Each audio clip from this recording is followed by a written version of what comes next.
নমস্কার। কবি সুকুমার রায়ের কবিতা জীবনের হিসাব। বিদ্যে বোঝায় বাবুমশাই চড়ি শখের বটে, মাঝিরে কন বলতে পারিস সূর্য কেন ওঠে? চাঁদটা কেন বাড়ে কমে, জোয়ার কেন আসে? বৃদ্ধ মাঝি অবাক হয়ে ফেল ফেলিয়া হাসে।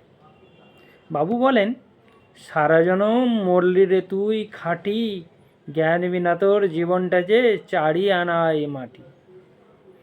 খানিক বাদে কহেন বাবু, বলতো দেখি ভেবে, নদীর ধারা কেমনে আসে পাহাড় হতে নেবে?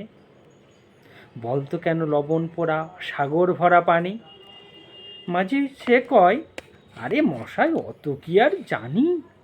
বাবু বলেন, এই বয়সে জানিস নেও তা কি, জীবনটা তোর নিহাতি খেলো অষ্ট আনাই ফাঁকি। আবার ভেবে কহেন বাবু, বলতো ওরে বুড়ো, কেন এমন নীল দেখা যায় আকাশের ওই চূড়ো? বলতো দেখি সূর্য চাঁদে গ্রহণ লাগে কেন? বাবু বলেন, বলবো কি আর, বলবো তোরে কি। বৃদ্ধ বলে, আমায় কেন লজ্জা দিয়েছেন হেন? বাবু বলেন, বলবো কি আর, বলবো তোরে কি তা, দেখছি এখন জীবনটা তোর 12 আনায় বৃথা।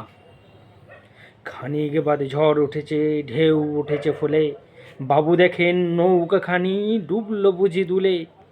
মাঝিরে কন, এ কি বিপদ, ওরে ও ভাই মাঝি, ডুবলো নাকি নৌকা এবার, মরবো নাকি আজি? মাঝি শুধায়, সাঁতার জানো? মাথা নাড়েন বাবু। মূর্খ মাঝি বলে, মশাই এখন কেন কাবু? বাঁচলে শেষে আমার কথা হিসেব করো পিছে, তোমার দেখি জীবন খানা 16 আনায় নিচে। খুব সুন্দর একটি কবিতা। এই কবিতাটি যদি ব্যাখ্যা করা যায় তাহলে দেখা যাবে, বলছেন যে বিদ্যে বোঝায় বাবুমশাই চড়ি শখের বটে, মাঝির এখন বলতে পারি সূর্য কেন ওঠে। অর্থাৎ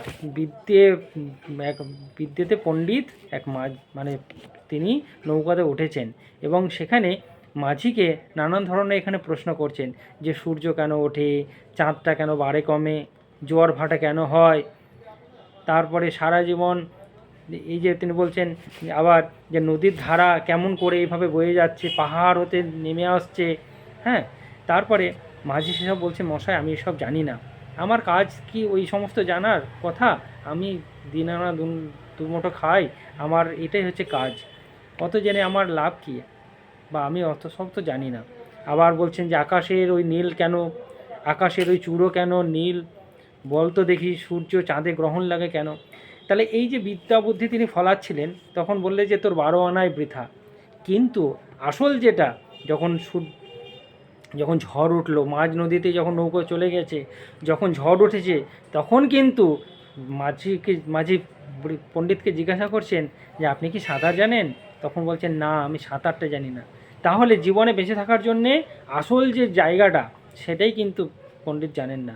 অর্থাৎ আমাদের যাই করি না কেন, বিদ্যে থাক বা না থাক, সেটা কিন্তু বড়াই করা উচিত নয়, আসল যে জায়গাটা সেটাই জানা উচিত। এটাই কিন্তু এখানে শেখা দিয়েছেন। তাহলে আসল কাজ না জানলে জীবনটা তার পুনরায় 16 আনায় বৃথা হয়ে যাবে।